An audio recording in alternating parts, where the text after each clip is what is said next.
ചെമ്മീനെ review ചെയ്ത ഉടനെ ഞാൻ വളരെ കൃത്യമായിട്ട് ഒരു നല്ല പുസ്തകം എന്ന് പറഞ്ഞു. ഞാൻ പറഞ്ഞു കഴിഞ്ഞ 50 കൊല്ലത്തിൽ ഒരുപക്ഷേ എഴുതപ്പെട്ടിട്ടുള്ള ഏറ്റവും നല്ല മലയാള ഡിസ്ക്രിപ്റ്റീവ്.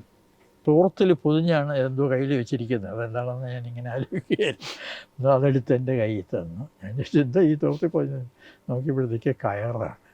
ചിരിച്ചുകൊണ്ട് ഞാൻ പറഞ്ഞത്, ഇത് വായിച്ചപ്പോൾ തന്നെ എനിക്ക് തോന്നി സിനിമയ്ക്ക് വേണ്ടി എഴുതിയതാണ്.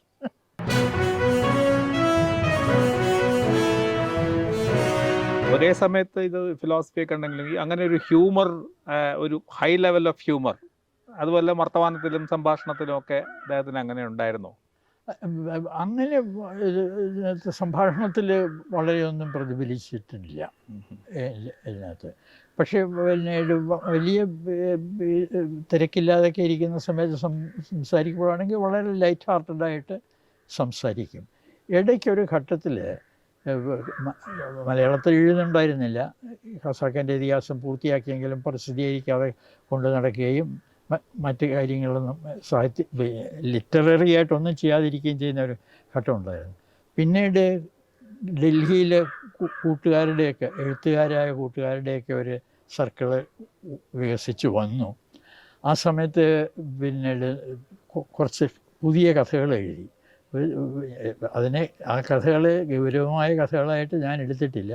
അതിനകത്ത് ഒരു PK സാറാമ്മ എന്ന മറ്റാണ് പേര്. അതൊരു താറാവാണ്. അപ്പം ഇങ്ങനെയൊക്കെ കുറച്ച് തമാശകൾ നല്ല വായിക്കാൻ രസമുള്ള കാര്യം തന്നെ. പക്ഷെ ഞാൻ വിജയൻ്റെ അടുത്ത് പറഞ്ഞു, വിജയ ഇതല്ല നീ എഴുതേണ്ടത്. അതെ, വായിക്കാൻ കൊള്ളാം, രസമുണ്ട്, അതൊക്കെ. അപ്പം അങ്ങനെ വിജയൻ ക്രമേണ ഇത് പ്രസിദ്ധീകരിക്കാനുള്ള ധൈര്യം സംഭരിച്ചു. ആ പ്രസിദ്ധീകരിക്കാനുള്ള ധൈര്യം സംഭവിച്ചതിൽ ഒരു ഘടകം NV കൃഷ്ണവാര്യരുടെ പിന്തുണയാണെന്ന് ഞാൻ വിശ്വസിക്കുന്നു. ഒരു ദിവസം പുസ്തകത്തിൻ്റെ ഒരു ചാപ്റ്റർ കൊണ്ടുവന്നു. അപ്പോൾ അത് ഞാൻ ചോദിച്ചു, ഒരു ചാപ്റ്റർ മാത്രം കൊണ്ടുവന്നു. അത് വായിച്ചു കഴിഞ്ഞിട്ട് അപ്പോൾ പറഞ്ഞു, അത് പിന്നീട് NV കൃഷ്ണവാര്യർക്ക് അയക്കാനാണെന്ന് കൊണ്ടുവന്നു. കൃഷ്ണവാര്യർക്ക് അയച്ചു കൊടുത്തു. ആ അയച്ചു കൊടുത്ത ആ ചാപ്റ്റർ ഒരു ഇൻഡിപെൻഡൻ്റ് കഥയായിട്ട് മലയാളം മാതൃഭൂമി പ്രസിദ്ധീകരിച്ചു.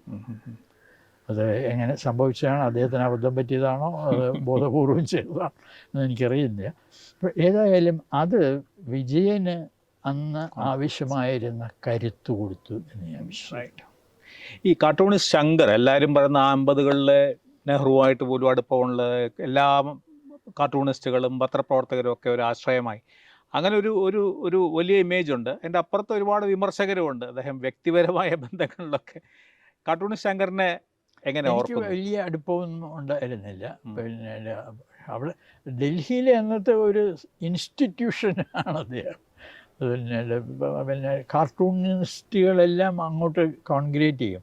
കാർട്ടൂണിസ്റ്റിൽ ഏർപ്പെട്ടിരുന്ന ഒരുപാട് പേര് മലയാളികളുമാണ്. അതെ. അപ്പോൾ വിജയനൊക്കെ അവിടെ എത്തുന്നത് അങ്ങനെയാണ്. ആദ്യം കാർട്ടൂണുകൾ അയച്ചു, അത് പ്രസിദ്ധീകരിച്ചു. പിന്നെ ഒടുവിൽ ഡൽഹിയിൽ വന്നിട്ട് അവിടെ കുറച്ച് നാൾ വർക്ക് ചെയ്തു. അങ്ങനെയാണ് ഇത് വരുന്നത്. അദ്ദേഹം ഒരു പിന്നെ മറ്റ് ചെറുപ്പക്കാരെയൊക്കെ പ്രോത്സാഹിപ്പിച്ചിരുന്ന ഒരു ആളുമാണ്. പക്ഷെ അതേസമയം probably many of them found him a difficult person to deal with. അതെ, പേഴ്സണായി ജവഹർലാൽ നെഹ്റുവിൻ്റെ കൂടെ പിന്നെ വളരെ അടുത്ത് നിന്ന ആളെന്ന നിലയിലേക്ക്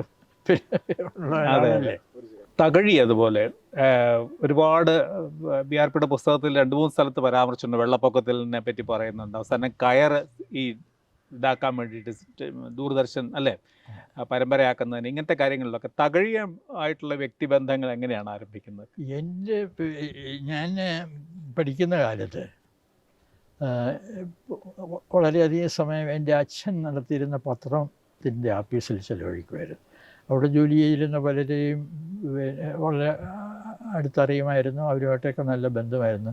N രാമചന്ദ്രൻ ഒക്കെ കൂട്ടം. ശ്രീകണ്ഠൻ നായർ, കുറേ നാൾ CN ശ്രീകണ്ഠൻ നായരുണ്ടായിരുന്നു.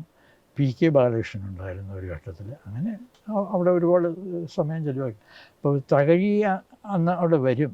പിന്നെ തിരുവനന്തപുരത്ത് വരുമ്പോൾ ഇവരിൽ ചിലരൊക്കെ തകഴിയുടെ വളരെ അടുത്ത സുഹൃത്തുക്കളാണ്. പിന്നെ തകഴിക്ക് ഒരു RSP ബന്ധം ഉണ്ടായിരുന്നു. അതെ. അപ്പോൾ അതുകൊണ്ട് ഇവരൊക്കെ ഒരു ആ അതെ. ഗ്രൂപ്പിൽ നിന്ന് വന്ന ആളുകളാണ്. അങ്ങനെയാണ് തകഴിയെ ആദ്യം കാണുന്നത്, അങ്ങോട്ട് അറിയുന്നത്.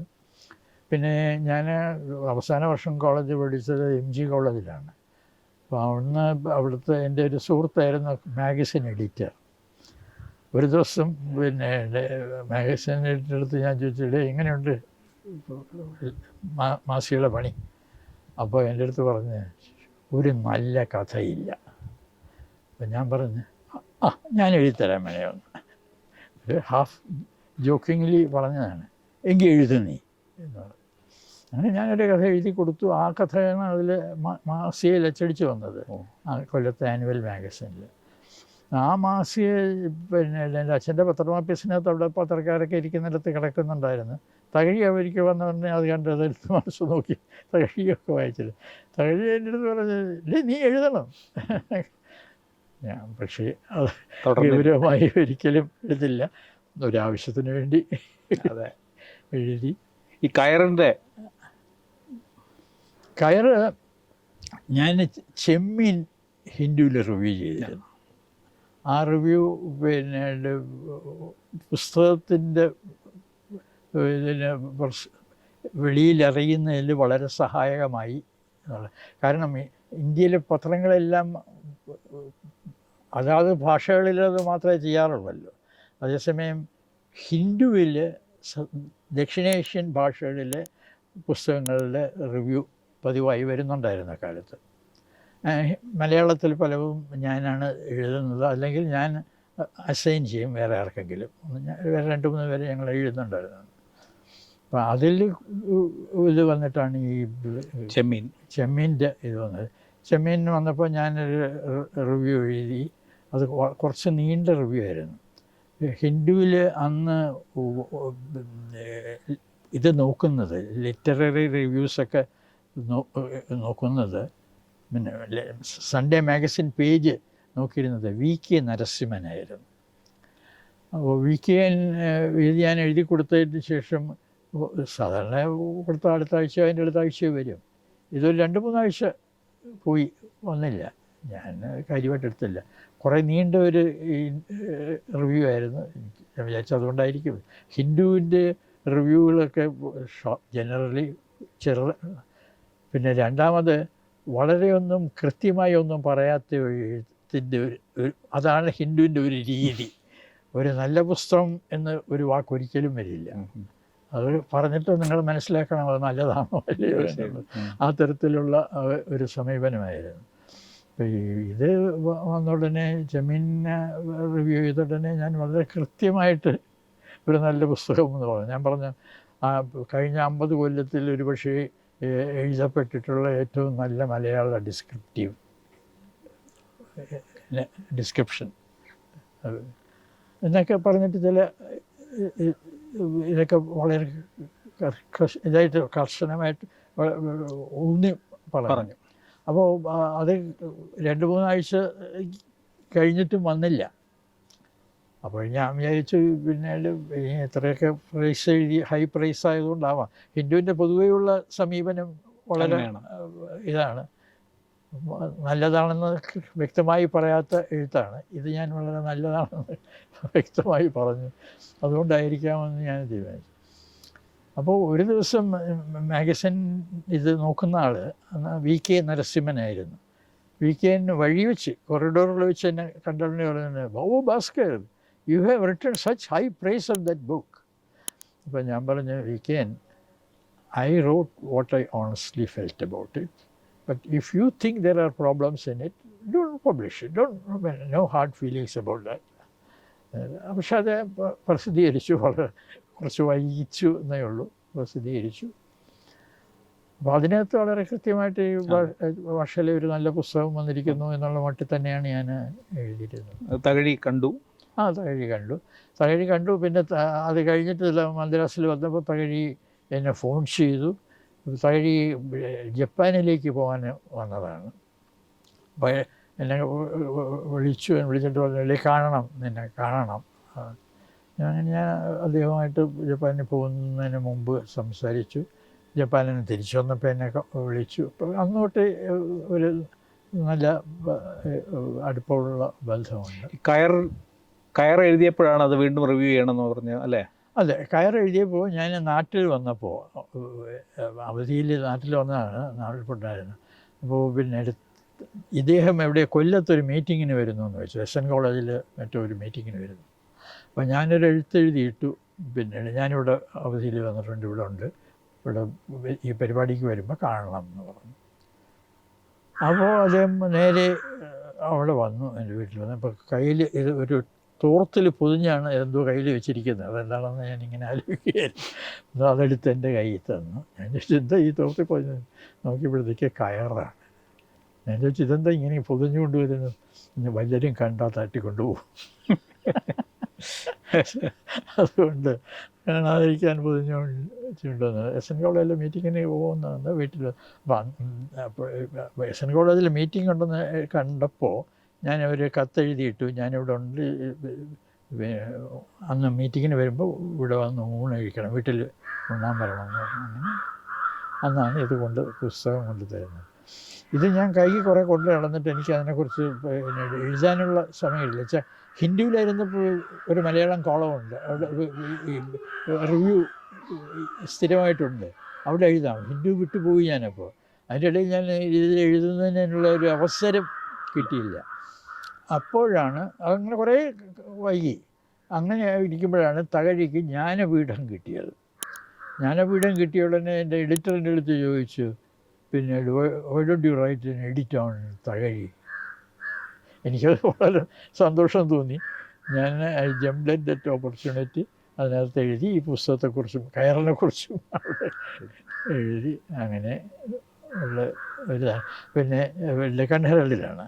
അപ്പോൾ ഡെക്കൻ ഹെറാൾഡൊന്നും അദ്ദേഹം കാണാനിടയില്ലല്ലോ, ബാംഗ്ലൂരിലുള്ള പത്രം എങ്ങനെയാണ് അദ്ദേഹം കാണുന്നത്.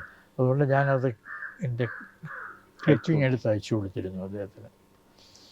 പിന്നെ വന്നിട്ട് സംസാരിച്ചപ്പോഴത്തേക്കാണ് ഞാൻ പറഞ്ഞു, ഈ ചെമ്മീനെ പിന്നീട് അത് പറഞ്ഞതിന് ഒരു ഇതുണ്ട്. ചെമ്മീൻ്റെ റിവ്യൂ കണ്ട് അദ്ദേഹത്തിന് ഇഷ്ടമായതിന് ശേഷം മദ്രാസിൽ വന്ന് എന്നെ കണ്ടുടനെ എൻ്റെ അടുത്തൊരു ഇത് പറഞ്ഞത്, എനിക്കിതൊരു സിനിമ ആയി കണ്ടാൽ കൊള്ളാമെന്നുണ്ട്. അപ്പോൾ ഞാൻ ചിരിച്ചുകൊണ്ട് ഞാൻ പറഞ്ഞത്, ഇത് വായിച്ചപ്പോൾ തന്നെ എനിക്ക് തോന്നി സിനിമയ്ക്ക് വേണ്ടി എഴുതിയതാണ്. അപ്പോൾ എൻ്റെ അടുത്ത് പറഞ്ഞു, നീ ഇത് മനസ്സിൽ വെച്ചേക്കോ, അതൊരു ഇതുണ്ട്. അപ്പം ഞാനൊരു കാര്യം പറഞ്ഞു, പിന്നീട് ആദ്യം വന്ന് ചോദിക്കുന്ന ആളിനെടുത്ത് കൊടുക്കരുത്, ഇതൊരു നല്ല സിനിമ ആവേണ്ട കഥയാണ്, അതുകൊണ്ട് ആലോചിച്ച് പതുക്കെ ചെയ്യാവും. അന്ന് കഴിഞ്ഞിട്ട് ഞാൻ 2 കൊല്ലത്തേക്ക് ഫിലിപ്പീൻസിൽ പോയിരുന്ന സമയമാണ്. ആ സമയത്താണ് ഈ സിനിമയുടെ പരിപാടി തുടങ്ങുന്നത്. ആദ്യം സിനിമ എടുക്കാൻ ചെന്നത് ഒരു ഇതിനകത്ത് രാമു കാര്യേട്ടനേക്കാൾ മുമ്പേ ചെന്നത് ഈ റിവ്യൂ ഒക്കെ നോക്കിക്കൊണ്ട് ഇവർ ഇംഗ്ലീഷ് സിനിമാക്കാരുടെ റെപ്രസെൻറ്റേറ്റീവ്സ് ഉണ്ട് ഇന്ത്യയിൽ. ബോംബെയിൽ MGM ആളുണ്ട്. അപ്പോൾ തകഴി ഈ ചെമ്മീനെക്കുറിച്ചുള്ള റിവ്യൂ എടുത്തിട്ട് അവരയച്ചു കൊടുക്കും കഥ അറിയിക്കാൻ. അങ്ങനെ ഇത് അപ്പോൾ അവർ ചിലതൊക്കെ വാങ്ങിച്ചങ്ങിടും, വേറെ ആരും എടുക്കാതിരിക്കാം. അങ്ങനെയൊക്കെയുള്ള ഇതിൽ അങ്ങനെയുള്ള സംഭവമൊന്നും നടന്നില്ല. ഏതായിരുന്നാലും ഇതിനെ അന്വേഷിച്ച് ഡയറക്ടർ ചെല്ലുന്ന സമയത്ത്, അപ്പം അന്ന് ആദ്യം തന്നെ ഞാൻ തഴിച്ചേട്ടൻ്റെ അടുത്ത് പറഞ്ഞ, ആദ്യം വന്ന് ചോദിക്കുന്ന ആളിനൊന്നും എടുത്ത് കൊടുക്കല്ലേ, ഇതിൽ നല്ല ഡയറക്ടർ ഹാൻഡിൽ ചെയ്യേണ്ട വിഷയമാണ്. പക്ഷെ പിന്നീട് ഇത് വന്നപ്പോഴത്തേക്ക് തകഴി പിന്നീട് ബാലനെ വിളിച്ചു. ബാലൻ 2 കാര്യങ്ങളായിരുന്നു. കാശിൻ്റെ കാര്യം പറയണം, പിന്നെ ബാലൻ K. അബ്ബാസിന് ഫോൺ ചെയ്ത് സംസാരിച്ചിട്ടാണ് കാശിൻ്റെ കാര്യമൊക്കെ. പിന്നെ അത് പക്ഷേ സീരിയലൈസ് ചെയ്യാണ് ചെയ്തത് ദൂരദർശനിലല്ലേ, ഹിന്ദിയിൽ സീരിയലൈസ്. ഹിന്ദിയിൽ അത് ഷോർട്ട് ആൻഡ് ഫോം, ബിക്കോസ് അവർ 26 എപ്പിസോഡിനാണ് പെർമിഷൻ തന്നത്. ഞാനിനെ പറഞ്ഞ ഇതൊരു വലിയ ബുക്കാണ്, ബട്ട് അത് മുഴുവൻ ചെയ്യാനല്ല ഉദ്ദേശിക്കുന്നത്. സ്വാതന്ത്ര്യത്തിൻ്റെ വരെ പ്രീ ഇൻഡിപെൻഡൻസ് പീരീഡ് അത് തന്നെയും വലുതാണ്. ഒരു 65 എപ്പിസോഡ് വരും. അപ്പോൾ അപ്പോൾ അവരുടെ മറുപടി എന്താണെന്ന് വെച്ചാൽ 26 എപ്പിസോഡ്സ് ചെയ്യാൻ പറഞ്ഞു. അപ്പോൾ അത് ഞാൻ ചേട്ടനുമായിട്ട് സംസാരിച്ച ഉടനെ പിന്നെ സത്യമായിട്ട് സംസാരിച്ച് ഞാൻ ഈ ഡയറക്റ്റ് ചെയ്യുന്ന കാര്യം. അപ്പോൾ പിന്നീട് അപ്പോൾ സത്യമാണ് സജസ്റ്റ് ചെയ്തത് 26 എപ്പിസോഡൊന്നും അവർ ക്ലിപ്തപ്പെടുത്തിയിരിക്കുന്നെങ്കിൽ നമുക്ക് ഇൻഡിപെൻഡൻസ് വരെ ചെയ്താൽ മതി, പോസ്റ്റ് ഇൻഡിപെൻഡൻസ് പീരീഡ് എടുക്കേണ്ടതെന്നുള്ളത്.